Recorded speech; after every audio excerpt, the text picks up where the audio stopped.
Era una noche oscura y tormentosa cuando Javier y sus amigos llegaron al pequeño y aislado pueblo de San Martín de los Andes. Habían oído hablar de un antiguo convento abandonado en las afueras, envuelto en leyendas y misterios, y decidieron que sería el lugar perfecto para su próxima aventura. La gente del pueblo, sin embargo, no compartía su entusiasmo. Los habitantes evitaban hablar del lugar y, al mencionar el convento, sus rostros se ensombrecían de terror. San Martín de los Andes era un pueblo detenido en el tiempo. Las casas de adobe y madera, algunas de más de un siglo de antigüedad, estaban alineadas a lo largo de estrechas calles empedradas.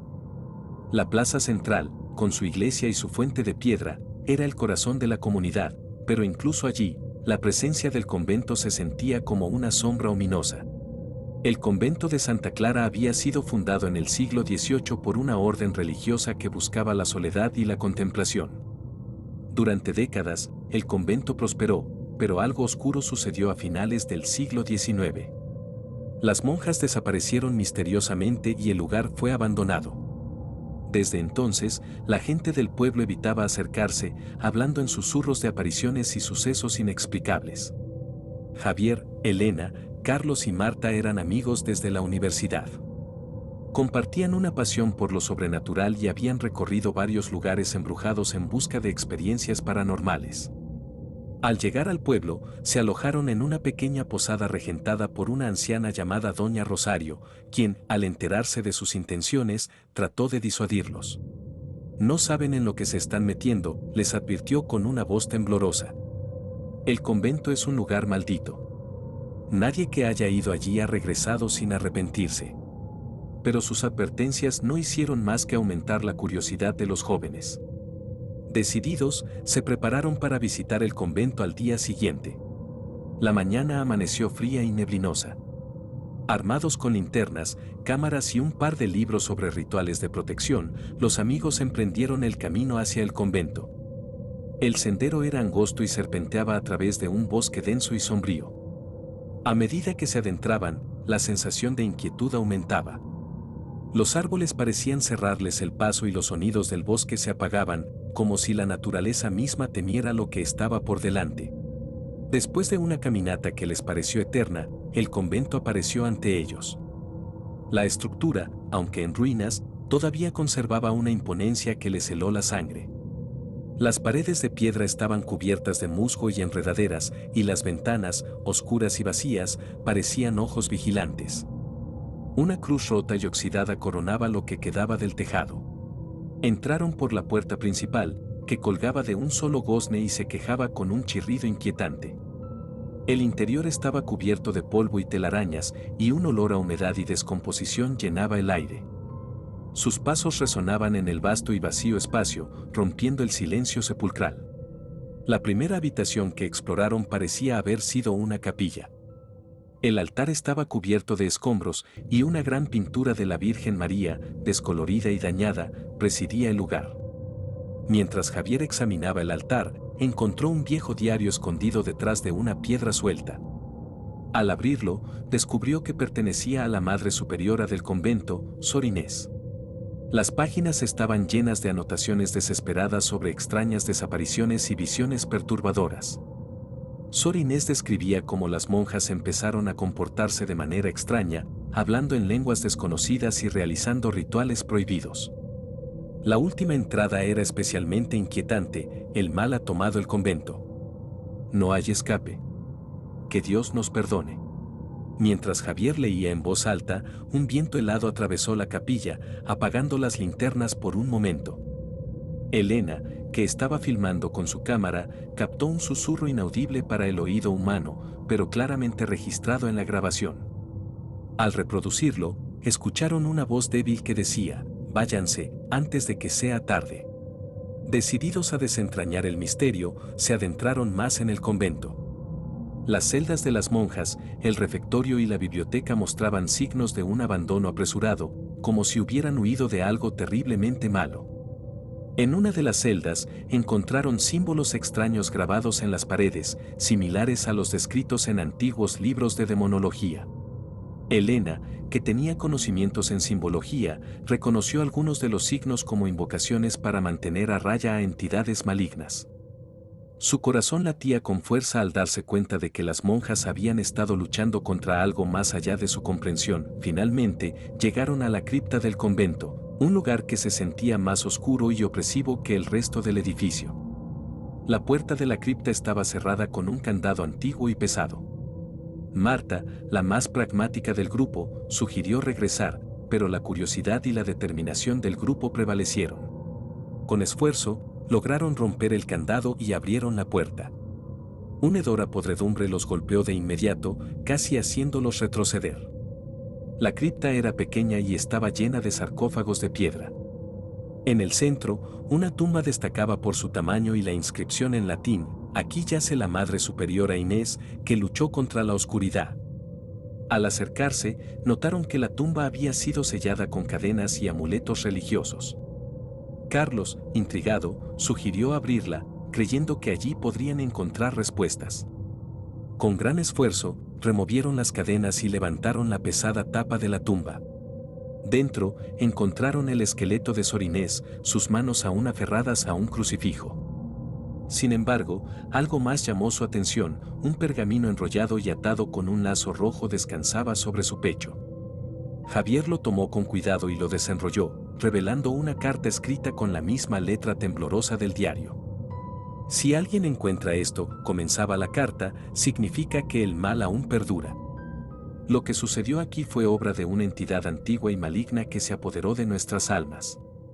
Intenté contenerlo, pero mi sacrificio no fue suficiente. El sello debe ser reforzado.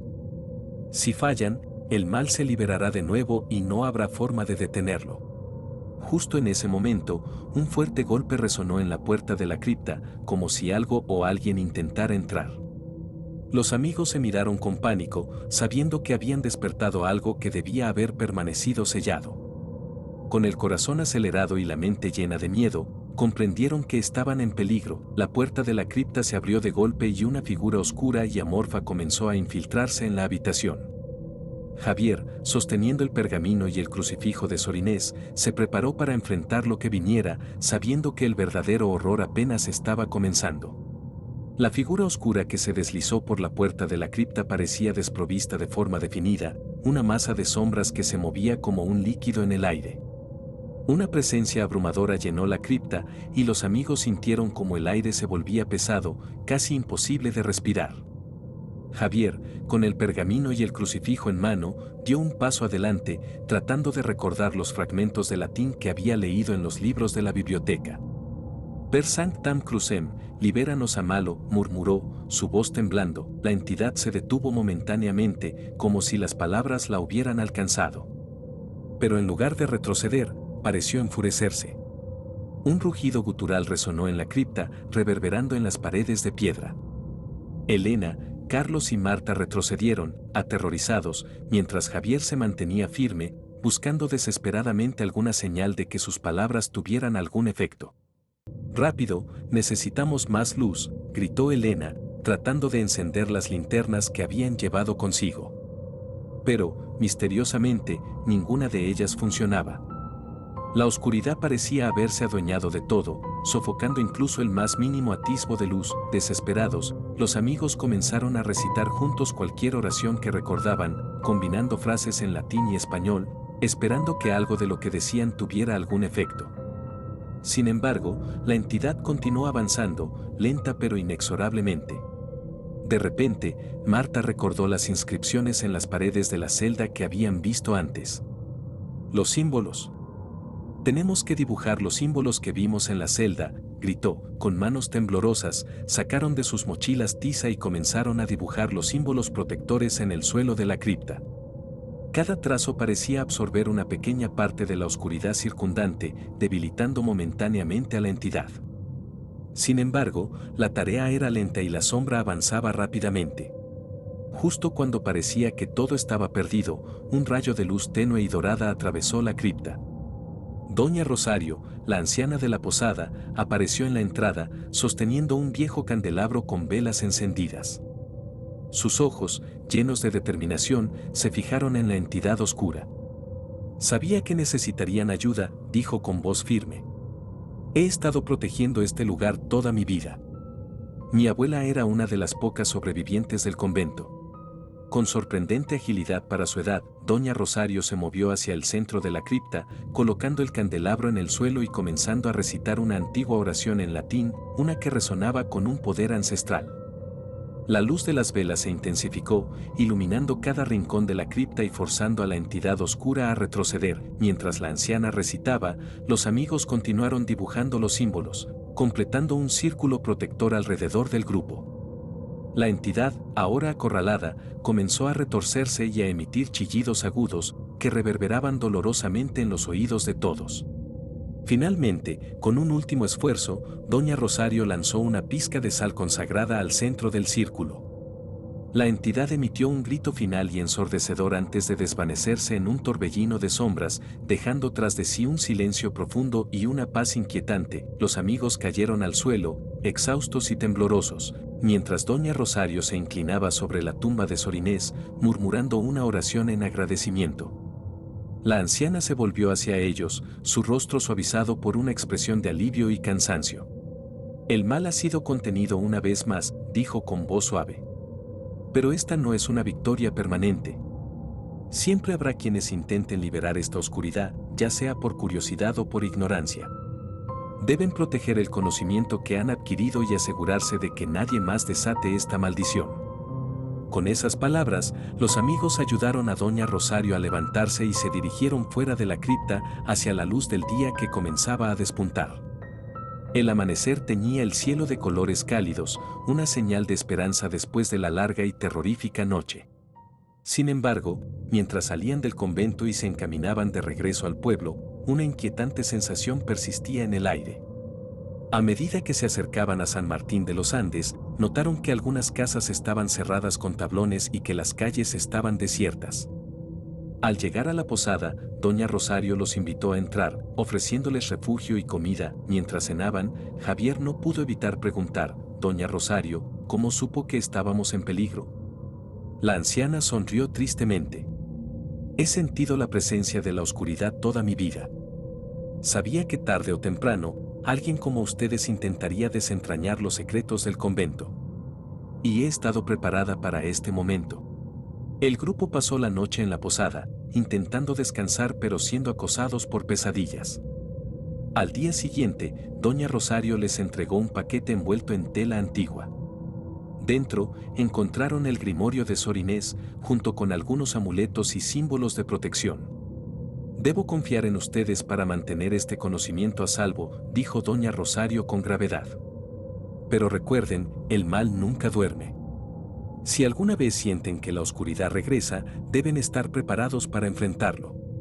Con el paquete en mano y el peso de la responsabilidad sobre sus hombros, los amigos se despidieron de doña Rosario y partieron del pueblo. Mientras el coche se alejaba, un susurro parecía flotar en el aire: nos volveremos a encontrar. San Martín de los Andes se desvanecía en la distancia, pero el recuerdo del convento y la presencia oscura que lo habitaba permanecían vivos en sus mentes. Sabían que esta no sería la última vez que enfrentarían el mal y que su lucha apenas comenzaba. A medida que el paisaje rural se transformaba en un camino hacia lo desconocido, la sensación de que algo aún los observaba desde las sombras no los abandonaba. Y así, con más preguntas que respuestas, los amigos se prepararon para el inevitable día en que volverían a enfrentarse al terror que acechaba en el convento de Santa Clara. El viaje de regreso a la ciudad estuvo marcado por un silencio cargado de pensamientos y emociones encontradas. Javier, Elena, Carlos y Marta sabían que su experiencia en el convento había cambiado sus vidas para siempre. Los amuletos y el grimorio de Sor Inés eran ahora su responsabilidad, y con ello, la carga de proteger el mundo del mal latente en el convento de Santa Clara. De vuelta en la ciudad, el grupo decidió reunirse regularmente para estudiar el grimorio y aprender a usar los amuletos.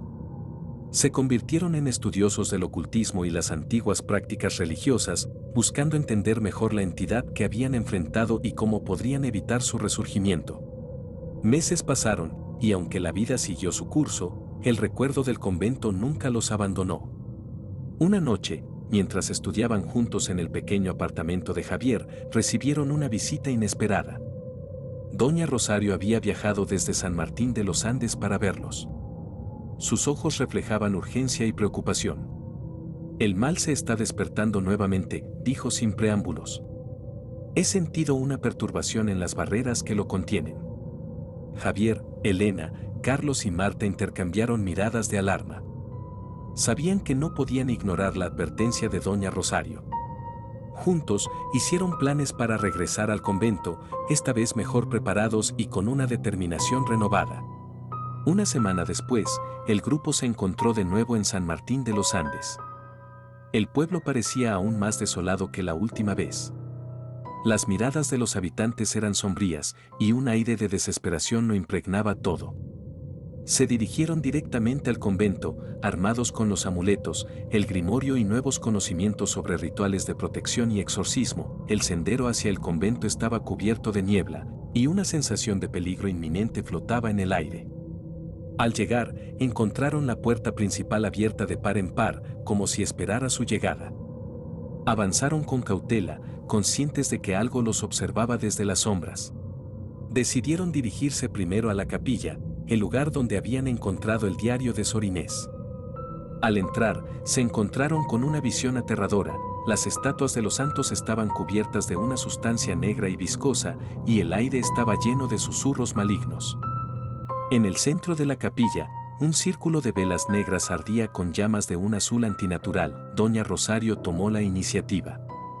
Formemos un círculo alrededor de las velas y comencemos el ritual de purificación, dijo, sacando un frasco de agua bendita de su bolsa. Javier, Elena, Carlos y Marta se unieron a ella, colocando los amuletos y abriendo el grimorio. Comenzaron a recitar las palabras del ritual, sus voces fusionándose en una melodía de poder y fe. La temperatura en la capilla bajó drásticamente y una ráfaga de viento helado apagó todas las velas excepto las negras. Las sombras en las paredes comenzaron a retorcerse y a tomar formas humanas, observándolos con ojos vacíos y brillantes. A medida que el ritual progresaba, la entidad oscura que habían enfrentado antes se manifestó nuevamente. Esta vez, su forma era más definida, y sus ojos rojos ardían con un odio palpable. La criatura lanzó un grito ensordecedor y avanzó hacia ellos, intentando romper el círculo protector. Concentrándose, Doña Rosario arrojó el agua bendita sobre las llamas azules, que chisporrotearon y se apagaron. La criatura se detuvo, emitiendo un rugido de frustración. Javier tomó el crucifijo y el pergamino que había encontrado en la cripta y los levantó, recitando las últimas líneas del exorcismo. Una explosión de luz llenó la capilla, y la entidad se desvaneció en un torbellino de sombras, dejando atrás un eco de su grito. El aire se aclaró y las sombras en las paredes se disolvieron. Los amigos cayeron de rodillas, exhaustos pero aliviados. Doña Rosario se inclinó hacia el centro del círculo y recogió los restos de las velas negras. El sello ha sido reforzado, dijo con voz débil pero satisfecha. Pero este lugar nunca estará completamente libre. Siempre habrá quienes intenten liberar la oscuridad que habita aquí. Con un último vistazo a la capilla, el grupo salió del convento, sintiendo que habían cumplido con su deber. Sabían que su lucha contra el mal no había terminado, pero por el momento, el mundo estaba a salvo. De regreso en el pueblo, los habitantes comenzaron a salir de sus casas, sintiendo que algo había cambiado. La atmósfera de miedo y desesperación se disipó lentamente. El grupo regresó a la ciudad, pero en los meses siguientes tenían fuertes pesadillas que no los dejaban dormir, lo cual los llevó al borde de la locura. El convento sigue tal como siempre, pero ya los tres amigos jamás podrán regresar debido a que fueron colocados en un manicomio. ¿Quién podrá volver al convento y poder vencer al mal que lo acecha? ¿Irías tú?